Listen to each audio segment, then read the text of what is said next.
Good morning, Internet. I am Matt Booyak, and in this video, we're going to be doing a little bit of code breaking in the form of Project Euler problem number 59.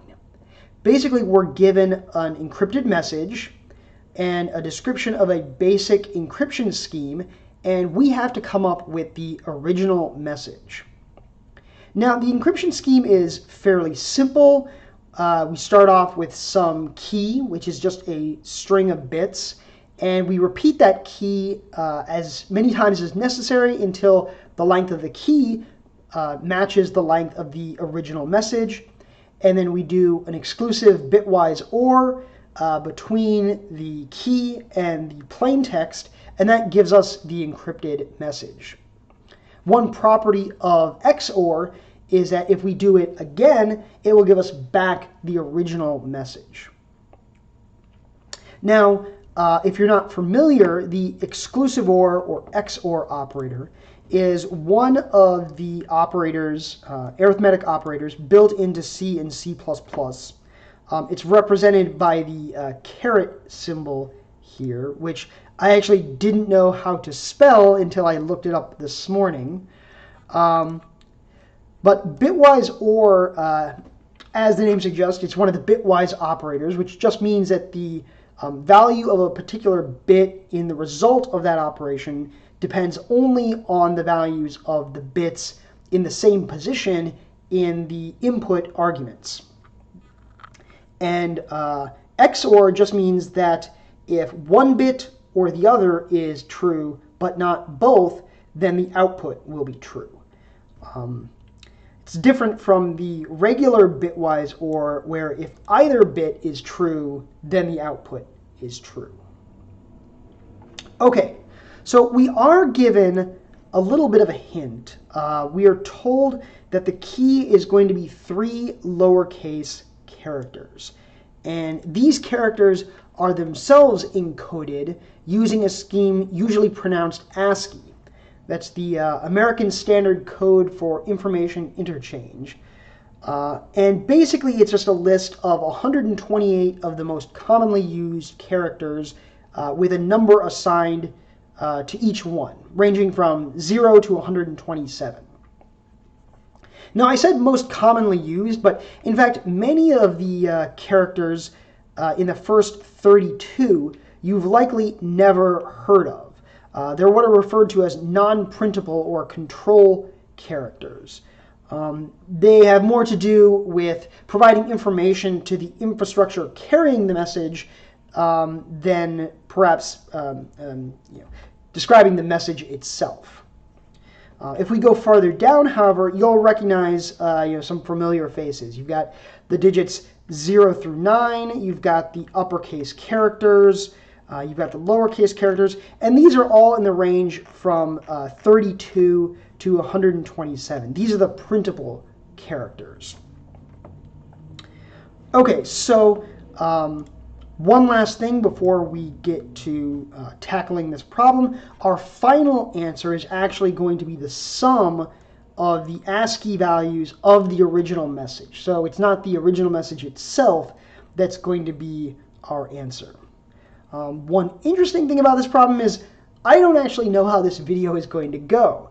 Usually when I start one of these problems, I have a pretty good idea of the data structures and algorithms that I'm planning to use, roughly how the video is going to go. In this case, I really don't. The problem is that we can try each of the keys. There are only 17,000 of them, but we don't know what the, we're not going to go through each of those 17,000 output messages and see if they look correct. We need some way of programmatically identifying when we actually have our decrypted message, as opposed to just garbage that we got by putting in the wrong key.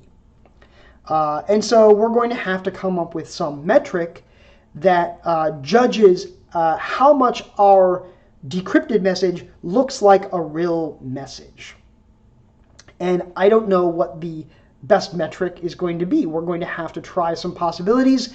I may end up editing this video for length and clarity, But rest assured, all my mistakes will still be there for all the world to see. So let's get into it. As usual, we will copy our template directory to make our problem directory, enter our problem directory, and open our main.cpp. But before we actually get to writing any code, I want to copy over. I've already downloaded this P059 ciphertext. We're going to copy that into our directory, but as P059 cipher.h instead of .text. And then I'm going to open that up.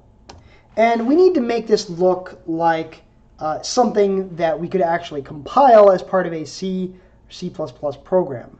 An alternative approach would be to have our program actually parse all of this information, but I think it's going to be easier to just add some things up here. We'll say include vector, and then down here we'll say const std vector of characters.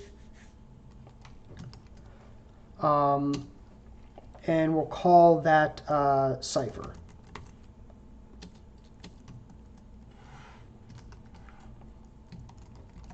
Okay. So this is our message to be decrypted. And we're going to go back to our main and say include P059, what was it called? Cipher.h. Okay. So now let's go down here and we'll say for, I think, so we're going to want to iterate over all the possible keys. And for each one, attempt to decrypt our message and then score the result based on some metric. And so I think we can just have a triple for loop over the characters A through Z, and that will be our key. So we can say for A equals, A. A is less than or equal to Z, increment A.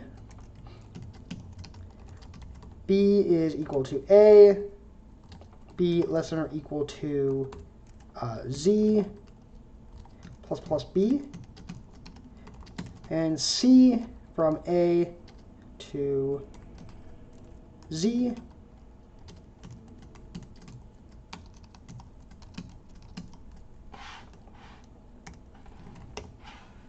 Okay, so then we want to call,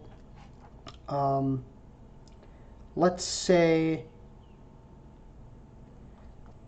what's the best way of doing this? Let's say std string plain. That's going to be the decrypted message, and that's going to be returned from decrypt, and that's going to take our encrypted message, so we call that cipher. So we'll say cipher, and then A, B, and C are going to be our key. So that will decrypt our message, give us back a string, which is the decrypted message, and then we need to score that string, and we'll add that to, let's say, another vector.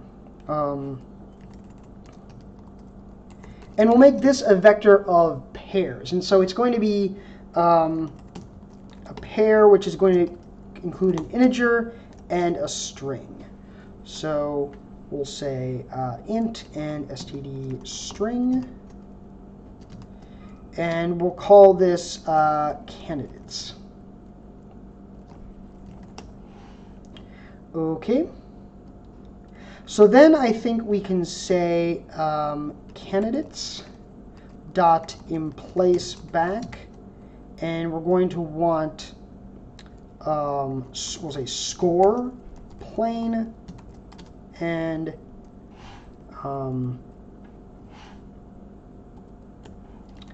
actually want to do std make pair score and plane.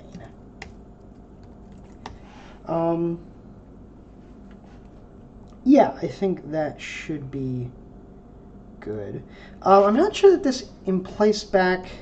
I think you might actually be able to skip this make pair. I think it's smart enough you can do it like this. We'll find out. We'll see if the compiler complains or not.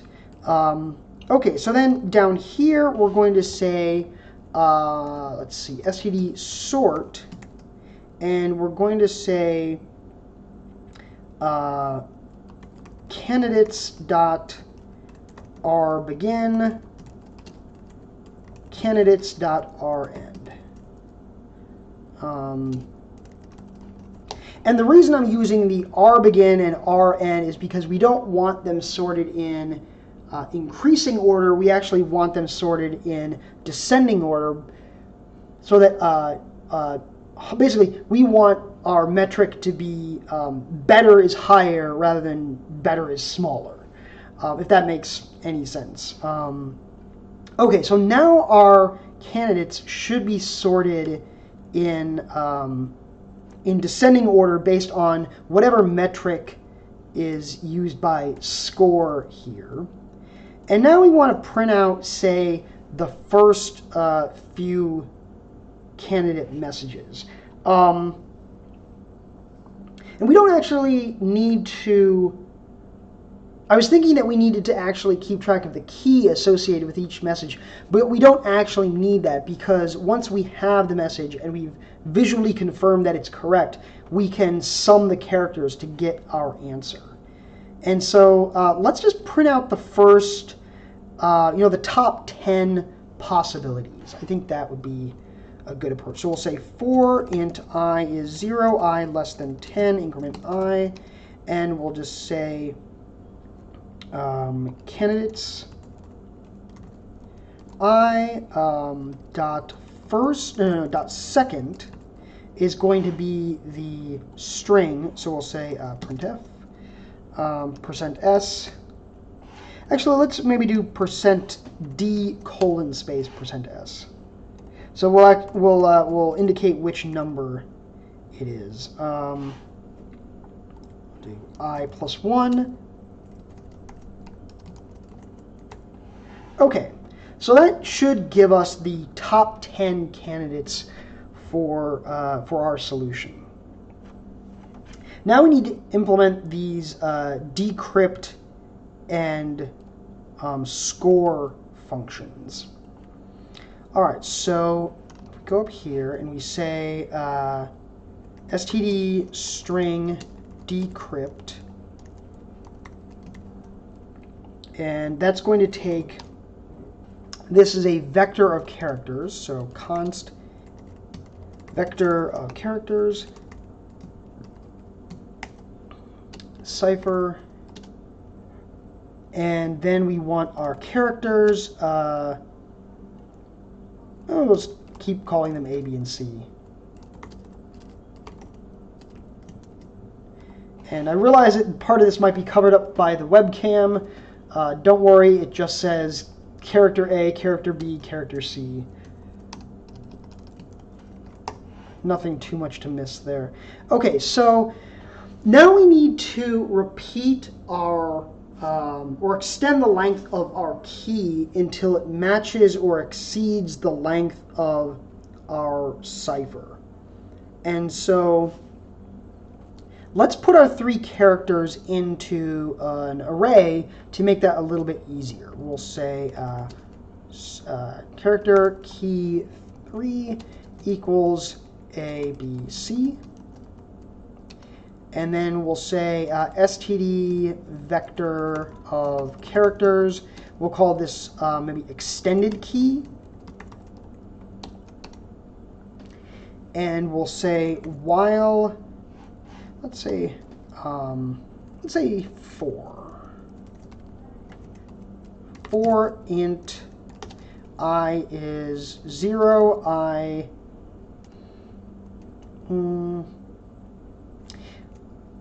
extended key dot size is less than cipher.size, increment I. And the character that we're going to be adding is going to be done mod 3. That is, at first we'll be adding the ith character from the key, but then once we get up to the length of the key, then we're going to be, for example, when I is equal to 4, we're not going to be adding the fourth element from the array. We're going to be adding the element at index 1. And so what we want to do is extended key dot push back key I mod 3. I think that should be all we need. That will extend the key until it matches the length of the ciphertext. Okay, so now we need to actually perform the decryption. I think we'll say for int I is actually, you know what? We don't actually have to build this extended key because we're just going to immediately XOR it with the ciphertext to produce our plain text. And so we don't actually have to have this.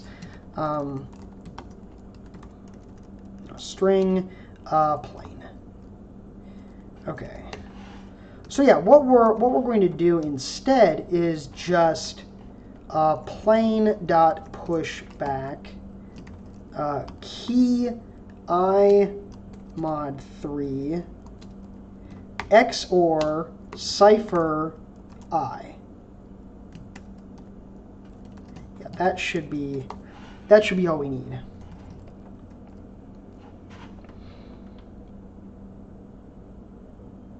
Oh, except this condition is never going to work. I want this to be plain.size. Yeah, I think that's what we want, and then we can just say return plain. Okay. So now the tricky part, we have to come up with our scoring function. And so this is just going to return an integer.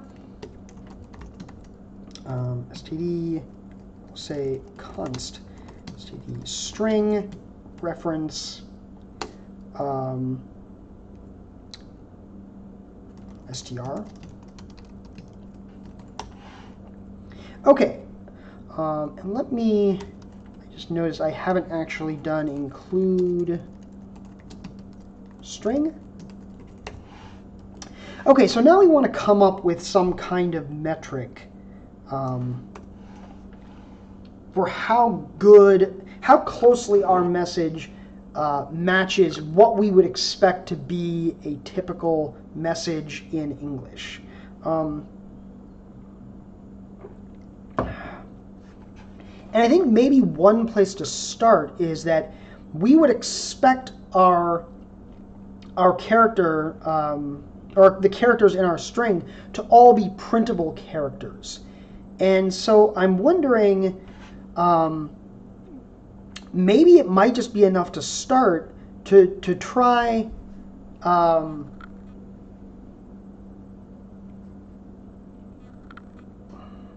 counting the number of printable characters in each string, and perhaps in addition to our top 10 list down here, we could print out the score of, say, the median message and see.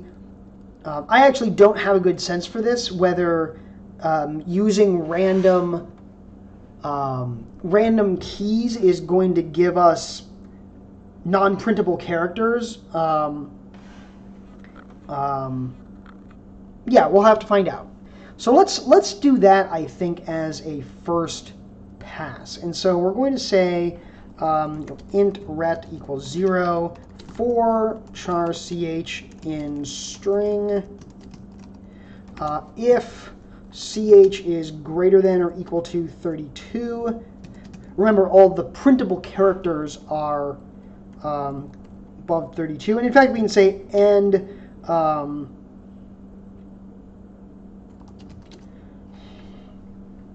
so in the extended ASCII encoding system, you can also have negative values. I'm not sure if it's worth... Yeah, just greater than 32 should be enough, because we're really only concerned with the characters which are from 32 to 127, and if a character is negative, then obviously that's also not going to be greater than or equal to 32. It would get a little bit more tricky if we were using unsigned characters, but we're using signed characters, so I think this should work out. So then let's say plus plus ret turn ret. So my only concern with this approach is that it might turn out to be the case that it's actually not common to produce non-printable characters. I don't think that would be the case, because the basically there are printable characters that have a 0 in...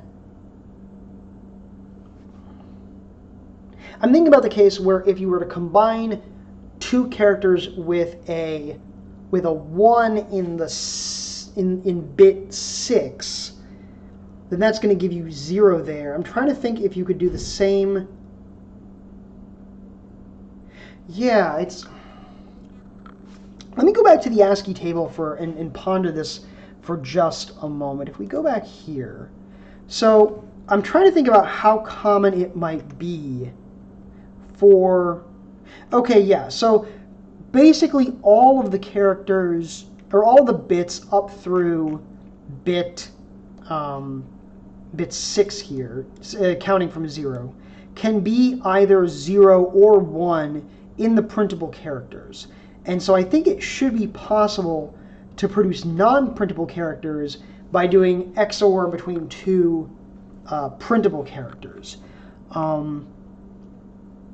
I suppose actually in the extreme case, if you were to say take A and do exclusive OR with A with itself, that's going to give you 0, which is definitely a non-printable character. That's null.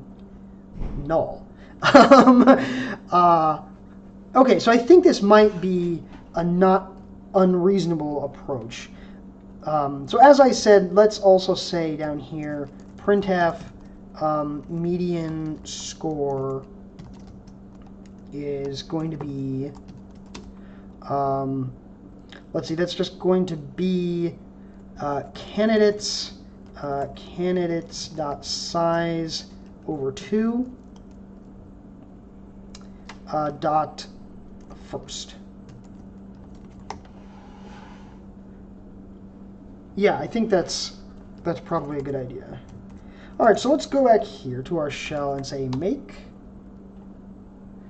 It's not happy because I didn't actually declare any of my characters. Need to say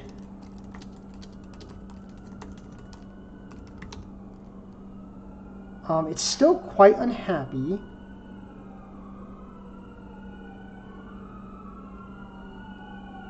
Oh, right, our strings, in order to be, excuse the siren, in order to be printable, we have to do .cstr. I'm not on that one though.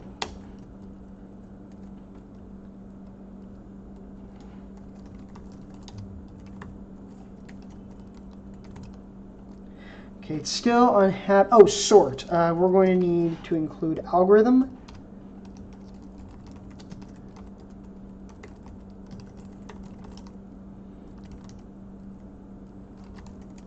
And I don't have. Oh, okay. It's done something. Okay, as you can see, many of these are not looking too great. Median score is 1455. I actually don't know how long the message is. That might be a good thing to check also. In fact, let's just do that real quick, just to give me a sense of what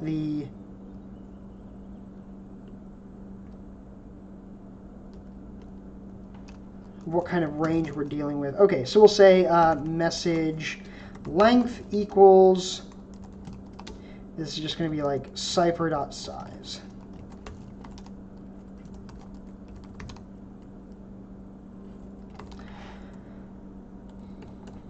For some reason, size is unsigned. Suppose that makes sense. Alrighty. Let's go back up here.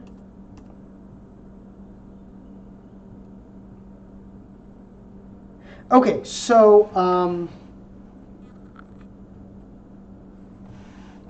it seems like most, I'm a little bit surprised by that. It seems to be saying that, oh, perhaps they may have done something tricky.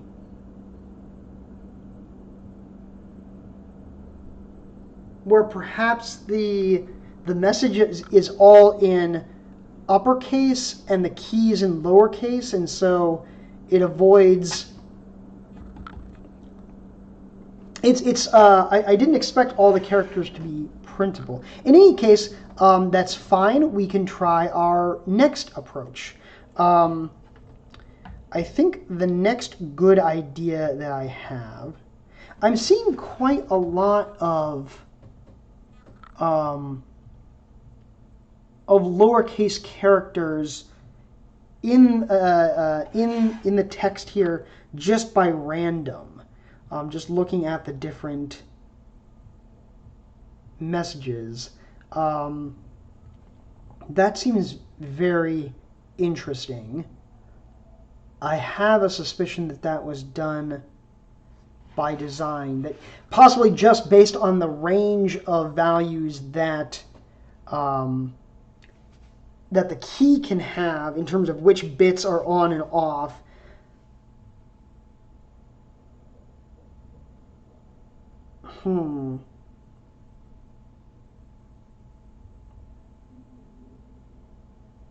Okay. So one thing we can do, a classic technique in encryption and cryptography, is to look at letter frequencies. You see, I already have this pulled up. And this is basically just counting how often a particular letter appears in typical text in various languages. And you can see that E, T, and A are the most common letters. So this could be one approach that we take, is basically to count the occurrence of the different letters and see if it matches what we expect. Though I'm trying to think of how to put this into a nice, clean metric that, because this is a little bit of a different approach. What we might want to do instead is to determine what the top 3 letters are, and if, I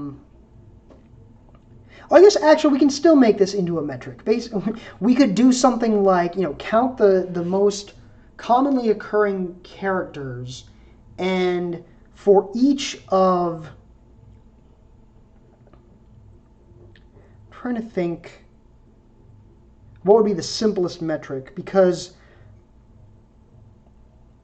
the idea is that you would have some list of commonly occurring characters in this table, and then the most commonly occurring characters in the deciphered message, and you would want to somehow compare them and to see how closely they match.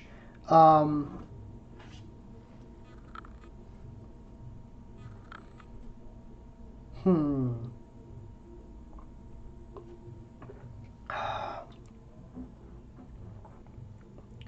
I guess we could just give each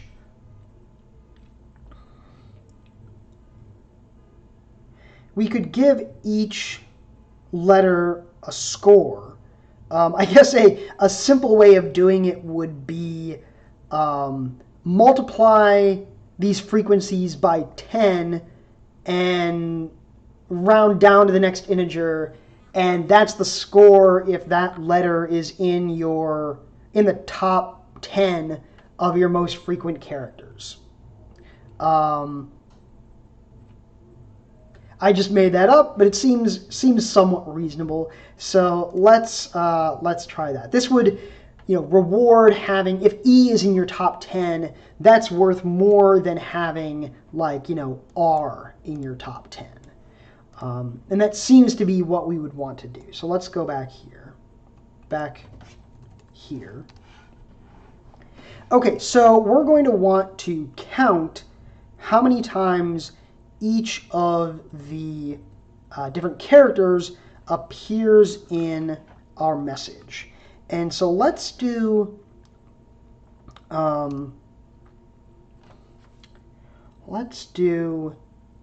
this.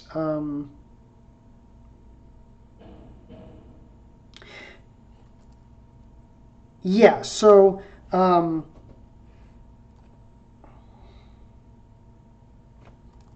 let's do vector of integers, and that's going to say counts, and we'll say counts.resize to 128. Then we're going to go through here and we'll say counts. And we should be able to just use the character code as is, because it should be a number from 0 to 127. So let's say counts plus plus. I'm realizing now, though, that we want to be able to sort it and then see what characters were in our top 10. So this actually, again, needs to be a pair between an integer and a character. And then our resize is also going to be a little bit different, because we want to actually, we need to initialize our characters. So we'll say for int I equals 0, I less than 128 plus plus I, counts dot push back std make pair 0 and I converted to a character. Okay. And then we're going to go and say counts.first is going to be incremented. And then we're going to say sort. And we want these sorted in, again, descending order, because we want the most common characters to appear at the beginning. So we'll say sort counts.r begin, counts.rend. Okay, and then we want to give a score based on I'm trying to think of the best way of doing this.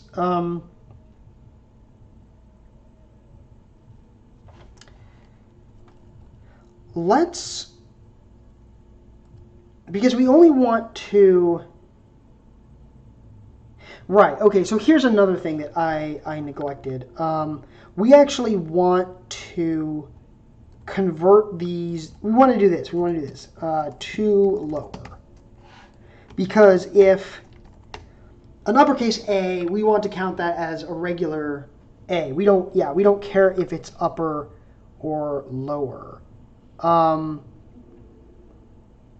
in that sense, why? I'm realizing now that we don't want to count the character frequencies for characters that aren't lowercase characters. So we can actually fix this up a little bit. We'll say 26, and the character is going to be I plus A.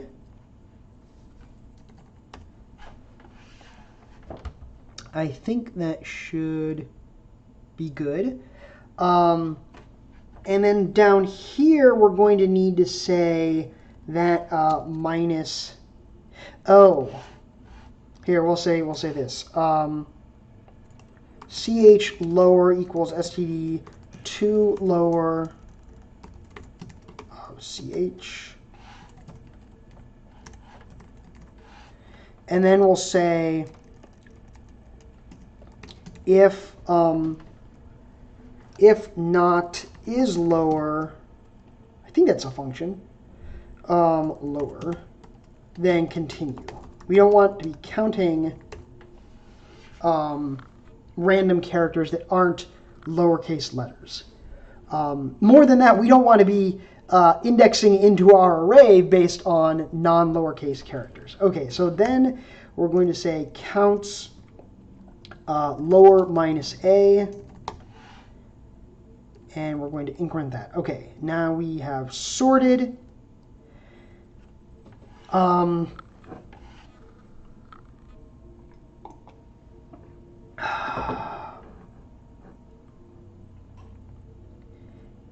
I'm trying to think of the most efficient way of doing this.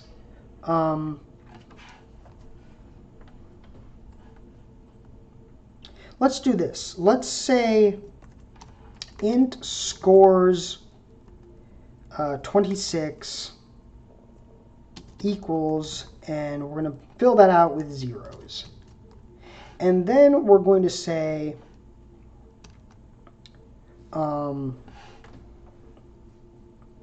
scores, let's say E minus A. That's kind of an awkward way of saying that, right? But I think it makes clear what we're trying to do. Is going to be equal to, and let's all right, so this is going to be 127 is the score we're going to give E. What other characters do we have? I think it was T. T is going to be 90.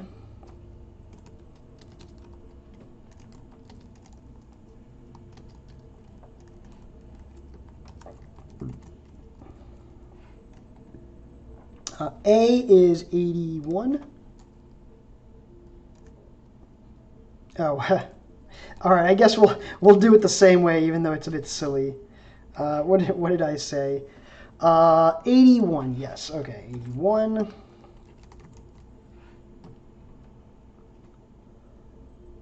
O is 75.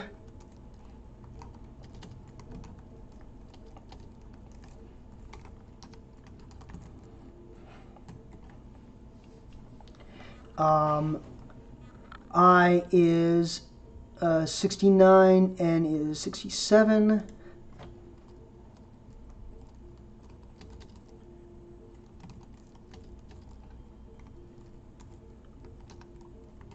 Was it N, I think?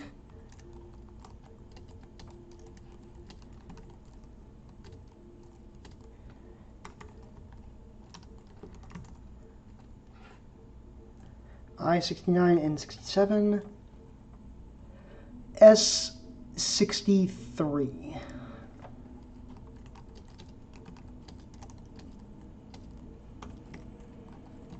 Okay, so I think that's good enough for now. Yeah, so now let's go through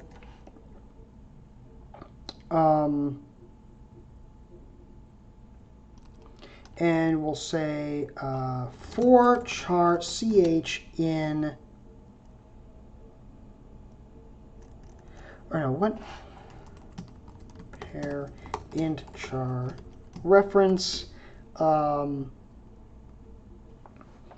Yeah, we'll still just call it ch in counts. And so the first is the score, the second is the character. So actually, let's just call this like p or IC because it's an integer and a character. Yeah. So then we'll say character ch equals IC dot second, and we'll say ret plus equals scores ch minus a. I suspect that this program has got to blow up at some point. Like normally I wouldn't be so fast and loose with all this indexing into random arrays and especially native arrays. But we'll see what happens. Okay, so this should, for each character... Oh, no. I realize I have done not what I intended to do here. Because this will go over all... We only want, like, the top 10 or the top 5. Yeah, in fact, let's say, like, in the top 5. And we'll say character is going to be equal to counts I... dot second, yeah. So that should, for each of the characters in the most common, that are most common, give it a score. If it's one of these, if it's not one of these, then it doesn't get a score. Yeah, let's see what happens.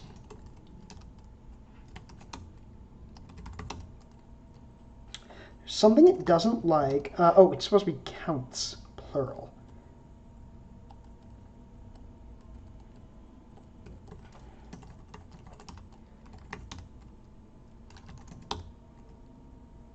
Ooh, I think I saw something up there. No. Okay, this is...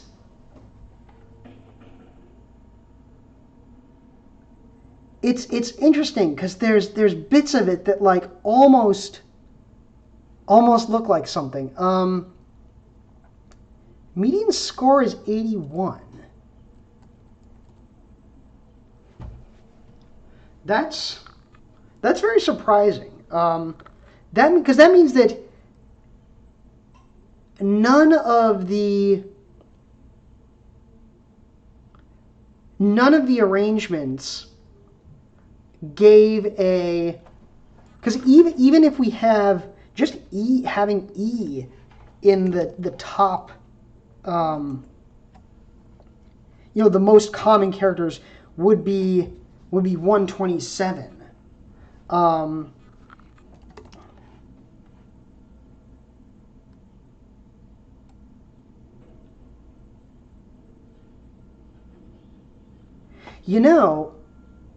I haven't taken into account.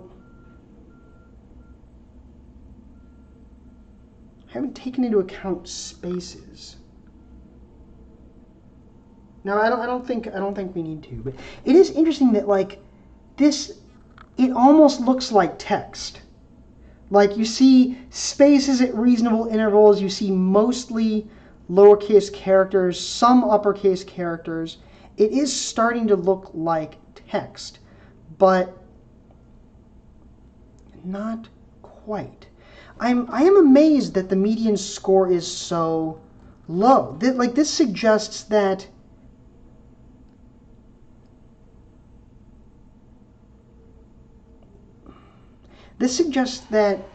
it almost suggests that there's a bug in our code somewhere.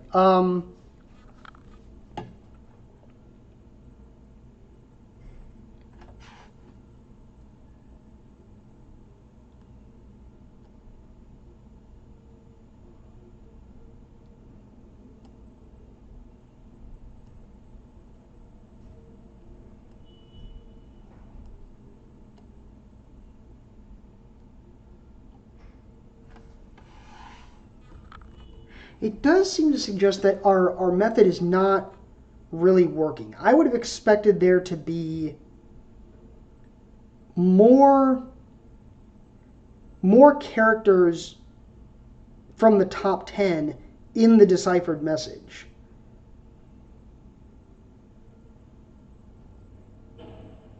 And I don't have a good way of like testing this to see that it's working correctly, because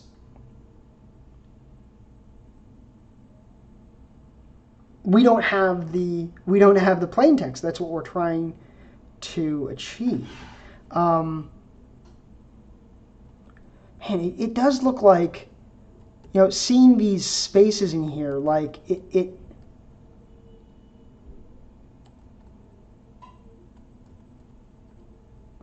like I would almost be tempted to say, oh, well, this E here, that's got to actually be an A or something like that.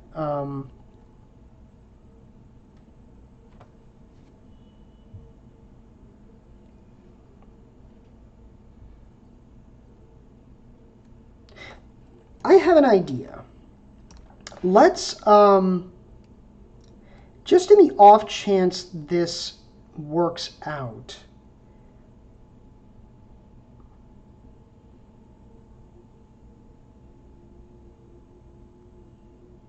I think what I want to try doing is printing out like the first, like instead of just the first 10 here, what if we do the first 1,000? But let's do,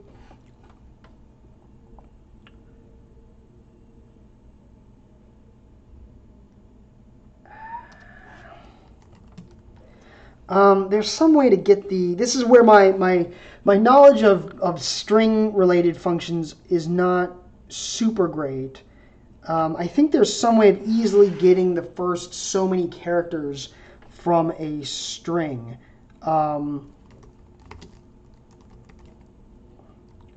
But I'm just going to kind of do it in a hackish way, and we'll say for j is equal to 0, j less than 80, plus plus j, prefix dot pushback,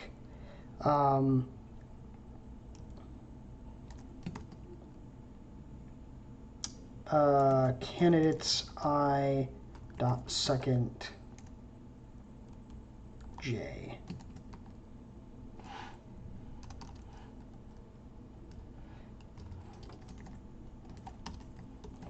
And instead, we're going to say prefix dot cster. Okay, I'm curious if we can look at more strings, but really only the first like 80 characters. I think we'll be able to tell if we're onto something or not.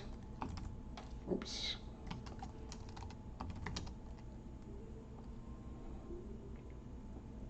Okay, let's...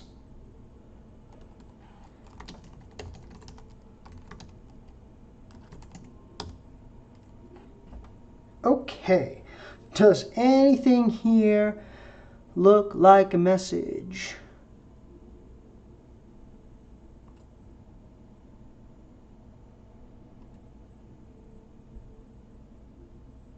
See, on.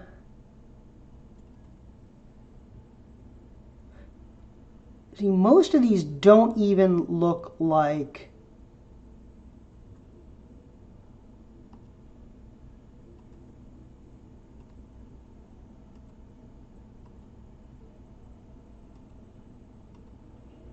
perhaps let's start at the top.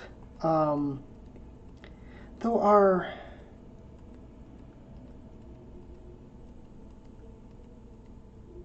I'm sure that if any actual wait, an example taken from the, is that what that's saying?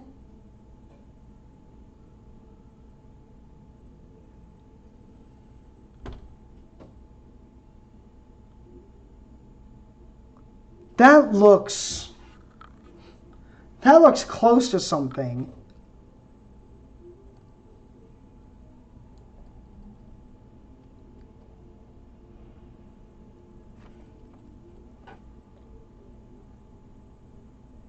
I see like introduction.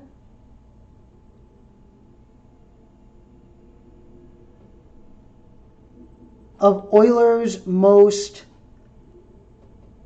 Okay, I think we can work out the key. That is weird that the human brain is quite amazing because like somehow I can look at this and like looking across multiple lines pick out like an example taken from the introduction of one of Euler's most like I don't think any of those words actually appear anywhere in this attempted decryption, but somehow like it looks like that's what it's trying to say. Okay, so I think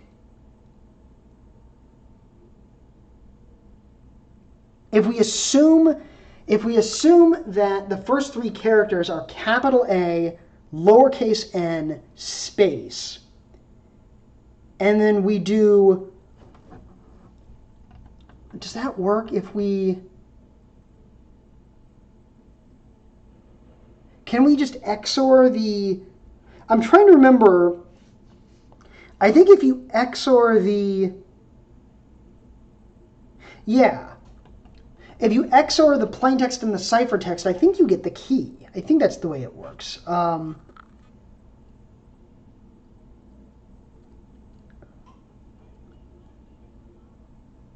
So let's try that.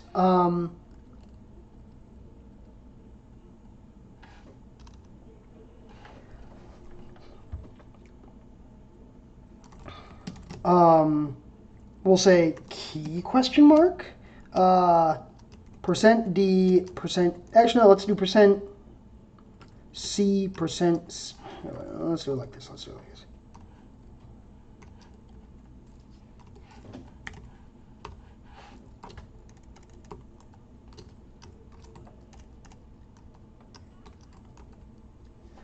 Okay. And so I think, yeah, we just want to do A XOR cipher. No. Wait. Oh, I didn't.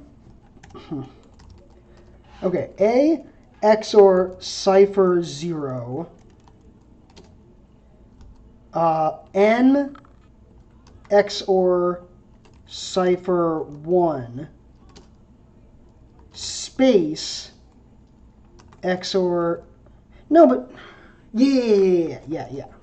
I was thinking space isn't a lowercase character, but it's like no, but this isn't the key. We're trying to get the key. Okay, so I don't even know if this is going to give me all three lowercase characters. Let's EXP. Okay, so now let's go back down here and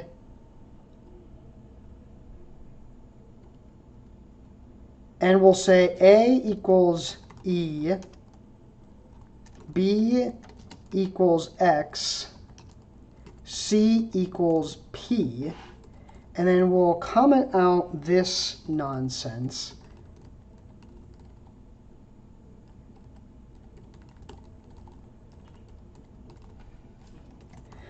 And then we'll say and I is less than candidates.size.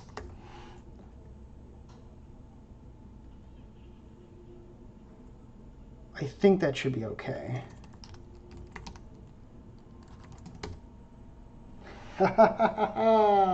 An extract taken from the introduction of one of Euler's most celebrated papers. And let's do the whole thing.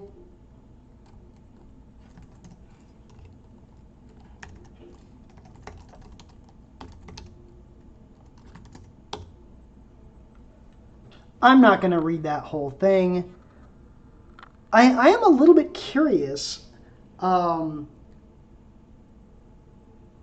why our approach of scoring frequent characters didn't work as well as I had hoped. It seems like it worked well enough for me to pick out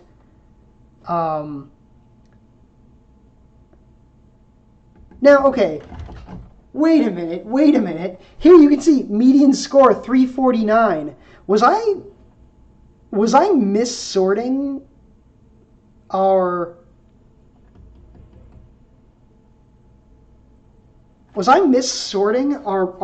candidates here? Because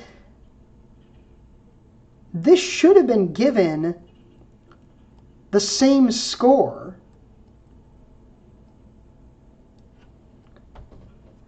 Why did this not show up?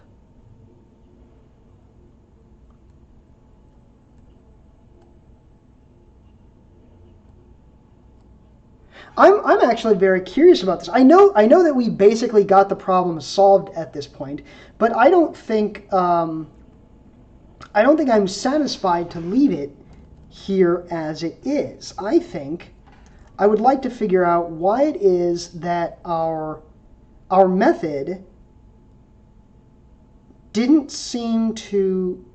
You know what, actually, I just realized what it probably was. We were printing out the median score, right? So I didn't actually print out the maximum score. If we go all the way back up here. And so it's quite possible that the maximum score is much larger than the median score. Okay, so that's probably what happened, is that our approach was actually was working, and it was getting close enough, but not quite. It got close enough for me to pick out bits and pieces of words and put together enough of the first sentence to come up with the key. Yeah, so I think that's probably what was happening. Let me actually just verify that before we go on to actually come up with our answer. What if we also say printf max score %d candidates. Let's see, we've sorted. Yes, this should be the first item has the highest score. Okay, and let me bring back all of this.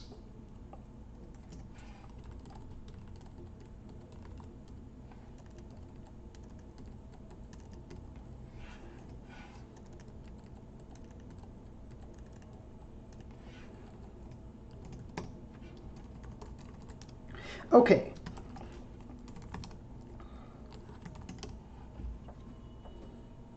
Oh no. I realized that we were printing out 1,000 messages. Yeah, let's continue printing out just the prefix for now.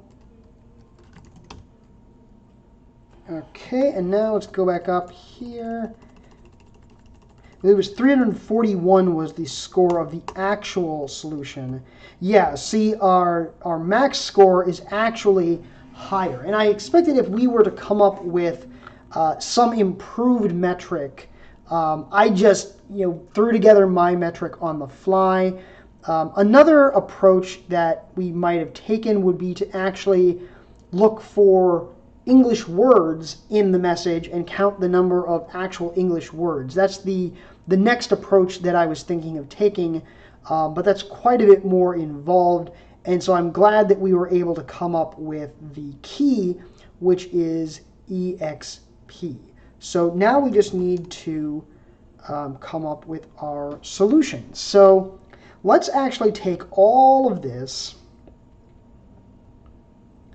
and actually let's just do it this way. We'll say if 0. I'm just going to write a completely new main function now that we have determined the key. Apologies as always, there seems to be quite a bit of traffic noise coming from outside. Okay, so we want to say std string plain is is equal to decrypt, and that was cipher and exp. Okay, and then we're just going to go through and sum the values. In fact, we can use a neat trick that I just discovered recently. It's the sort of thing where I do wonder if in my enthusiasm I've failed to realize that this actually isn't a good idea. I think it's cool, so I'm going to do it in any case. We can say score is equal to std accumulate, which is going to add up all of the values across our string. So that's going to be plain.begin, plain.end, starting with a sum of 0. And then we're going to subtract plain.size times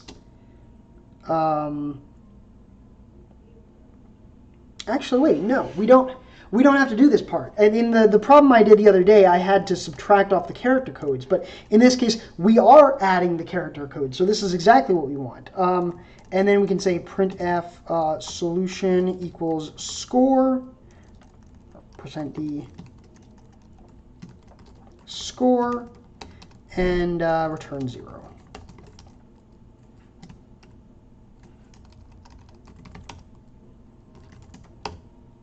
Okay, we have 129,448. Let's go back to the archive and sign in. 597. I'm just reading off the confirmation code out loud. I guess it doesn't matter. The confirmation code is only good once.